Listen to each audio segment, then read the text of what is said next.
Good morning बच्चों। आज हम लोग नागरिक शास्त्र में अध्याय 9 भारत की विदेश नीति इस पाठ को शुरू करने जा रहे हैं। विदेश नीति क्या होता है? तो विदेश नीति हर देश की होती है। विदेश नीति इसलिए बनाई जाती है ताकि उसके दूसरे देशों के साथ संबंध अच्छे हों, और दूसरे देशों के साथ जो संबंध बनाने के लिए कोई भी देश जो योजना और नियम बनाता है उसको ही विदेश नीति कहा जाता है। ये विदेश नीति बनाने के कई कारण रहते हैं। विदेश नीति बनाने के पीछे सबसे प्रमुख कारण ये होता है कि कोई भी देश जो है अपनी सुरक्षा चाहता है, और अपनी सुरक्षा के लिए उसका आपस के यानी कि अपने पड़ोसी देशों के साथ में उसके संबंध अच्छे होने आवश्यक हैं, ताकि कोई भी देश जो है उस पर आक्रमण ना कर सके, उसे दूसरे देशों के साथ कोई नुकसान ना हो सके। इसलिए उसे विदेश नीति बनानी पड़ती है, और उसके साथ में अपने पड़ोसी देशों के साथ अपने संबंध जो हैं अच्छे भी रखने होते हैं। तो पाठ यहाँ से शुरू करते हैं। अजीत अपने माता पिता के साथ कुछ दिन पहले नेपाल से घूमकर आया था। वहाँ से वह अपने दोस्तों के लिए कुछ नेपाली खिलौने भी लाया था। अगले सप्ताह उसके चाचा जी कुवैत नामक देश से आने वाले हैं। वह अपने माता पिता से कह रहा है कि वह अपने चाचा जी के साथ कुवैत भी जाएगा। उसके माता पिता ने उसे कहा कि वह अपने चाचा जी के साथ कुवैत नहीं जा सकता, क्योंकि कुवैत जाने के लिए पासपोर्ट चाहिए, जो इतनी जल्दी नहीं बन सकता। अब ये पासपोर्ट क्या होता है? पासपोर्ट जो एक प्रकार का पहचान पत्र है। जैसे कि हमें दूसरे देशों के जाने के लिए इसकी आवश्यकता इसलिए पड़ती है ताकि वो पहचान पत्र तो है, उसमें हमारा नाम लिखा रहता है, हम किस देश के वासी हैं, ये सारे चीज़ उसमें रहता है। साथ में पासपोर्ट जो होता है उसको उसके देश जिस देश का हमें जाना होता है वहाँ के अधिकारियों का एक प्रकार से वह अनुमति पत्र होता है ना। ठीक है, हमारा पहचान पत्र है वो, और वो पहचान पत्र के द्वारा ही हमको पता चलता है कि हम किस देश के वासी हैं। ठीक है, तो आगे देखते हैं। अजीत ने पूछा कि ये पासपोर्ट क्या होता है। अजीत के माता पिता जो थे उन्होंने कहा कि हमें नहीं मालूम है, अपने स्कूल की शिक्षिका से पूछना। तब अजीत अपने स्कूल आकर के शिक्षिका से पूछता है, बहन जी, कुवैत जाने के लिए पासपोर्ट की आवश्यकता क्यों है? पासपोर्ट क्या होता है? तब शिक्षिका ने कहा, पासपोर्ट जो होता है वो एक तरह का पहचान पत्र होता है। ठीक उसी प्रकार से जैसे तुम स्कूल में परीक्षाओं के समय पहचान पत्र दे करके अपने परीक्षा में दाखिल होते हो, है ना। यह पहचान पत्र इसलिए ज़रूरी होता है ताकि इस बात का पता लग सके कि यात्रा करने वाला व्यक्ति तुम ही हो, तुम्हारे नाम पर कोई और व्यक्ति तो नहीं जा रहा है। हाँ, केवल पासपोर्ट होने से ही हम किसी देश में नहीं जा सकते। इसके अतिरिक्त हमें उस देश के अतिरिक्त अधिकारियों से अनुमति पत्र भी लेना पड़ता है, उसे वीज़ा कहते हैं। उसके बाद देखिए, अजीत हैरान होकर शिक्षिका को बताया कि वह कुछ दिन पहले अपने माता पिता के साथ नेपाल घूमकर आया है। नेपाल जाने के लिए तो उसे पासपोर्ट नहीं बनवाना पड़ा, परंतु कुवैत जाने के लिए पासपोर्ट क्यों जरूरी है, क्यों चाहिए? तब शिक्षिका बताती है कि प्रत्येक देश ने दूसरे देश के नागरिकों को अपने देश में आने जाने के लिए अलग अलग नियम बनाए हैं। ये नियम दो देशों के आपसी रिश्तों और सहयोग, मतलब दो देशों के बीच जो संबंध होते हैं, है ना, उनके व्यवहार जो होते हैं उसको देखकर बनाए जाते हैं। देश की ज़रूरतें का भी ऐसे नियम बनाते समय ध्यान रखा जाता है ना। कक्षा में पहुंचते ही शिक्षिका बच्चों को संविधान की उद्देशिका को दोबारा पढ़ने को कहती है। तब शिक्षिका ने बताया कि उद्देशिका का पहला शब्द संपूर्ण प्रभुत्व संपन्न बहुत ही जरूरी और महत्वपूर्ण शब्द है, जिसका मतलब है कि हमारा देश दूसरे देश के साथ संबंध स्थापित करने तथा घरेलू नीतियाँ और नियम बनाने के लिए आज़ाद है। कोई भी पैसे वाला देश अपने पैसे और ताकत के बल पर अपनी ज़रूरत की नीतियाँ बनाने के लिए हम पर दबाव नहीं डाल सकता है।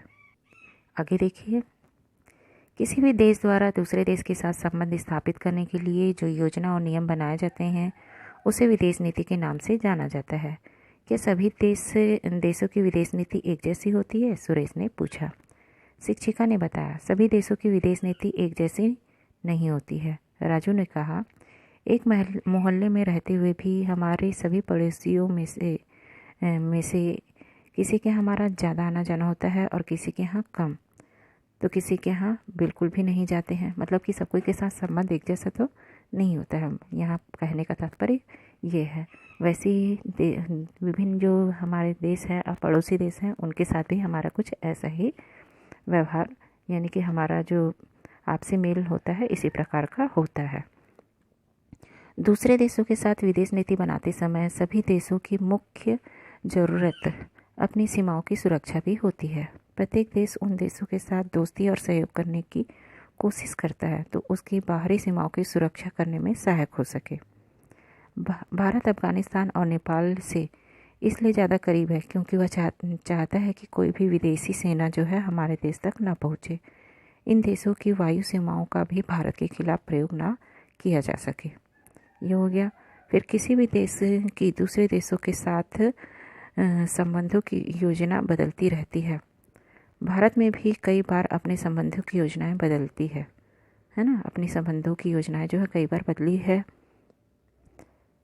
कारण क्या है ऐसा? सन 1962 में चीन द्वारा भारत पर उत्तर पूर्व और उत्तर दिशा में किए गए हमलों से पहले भारत की सरकार यह मानती थी कि हमें ज़्यादा सेना और हथियार रखने की ज़रूरत नहीं है क्योंकि हमारा कोई भी दुश्मन देश नहीं है।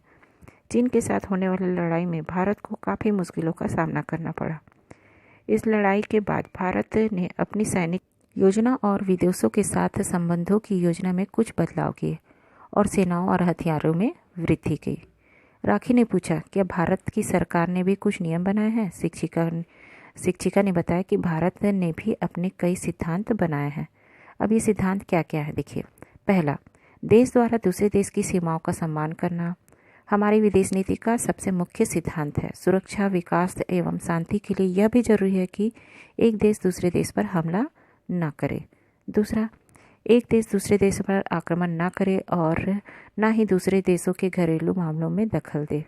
तीसरा, सभी देशों को समान रूप से आदर करने और उसकी पहचान का समानता के साथ सम्मान करना। चौथा क्या बता रहा है? विश्व के किसी भी गुट में शामिल नहीं होना भी भारत की विदेश नीति का महत्वपूर्ण हिस्सा है क्योंकि द्वितीय विश्व युद्ध के बाद सोवियत संघ और अमेरिका जैसे शक्तिशाली राष्ट्र जो हैं विश्व के अन्य देशों को अपने गुटों में शामिल करना चाहते थे। भारत यह जानता था कि गुटों में बंटना विश्व शांति के लिए हानिकारक है ना। किसी गुट में शामिल होने का मतलब था कि किसी भी मामले में हमारे स्वतंत्र मत का कोई अर्थ नहीं। इसलिए यह तय किया गया कि भारत किसी भी गुट में शामिल नहीं होगा। ठीक है। अंतर्राष्ट्रीय मामलों यानी अन्य देशों के साथ संबंधों में स्वतंत्र और निष्पक्ष रूप से विचार कर निर्णय लेना भारत की विदेश नीति का एक महत्वपूर्ण हिस्सा है जो विश्व के किसी भी गुट में शामिल नहीं होने से संभव हुआ है। इसे ही भारत की गुटनिरपेक्ष नीति कहा जाता है। ठीक है, इसे ही भारत की गुटनिरपेक्ष नीति कहा जाता है। गुटनिरपेक्ष नीति क्या है तो इसे याद रखेंगे कि अंतर्राष्ट्रीय मामलों यानी अन्य देशों के साथ संबंधों में स्वतंत्र और निष्पक्ष रूप से विचार कर निर्णय लेना भारत की विदेश नीति का एक महत्वपूर्ण हिस्सा है जो विश्व के किसी भी गुट में शामिल नहीं होने से संभव है। इसे ही भारत की गुटनिरपेक्ष नीति कहा जाता है।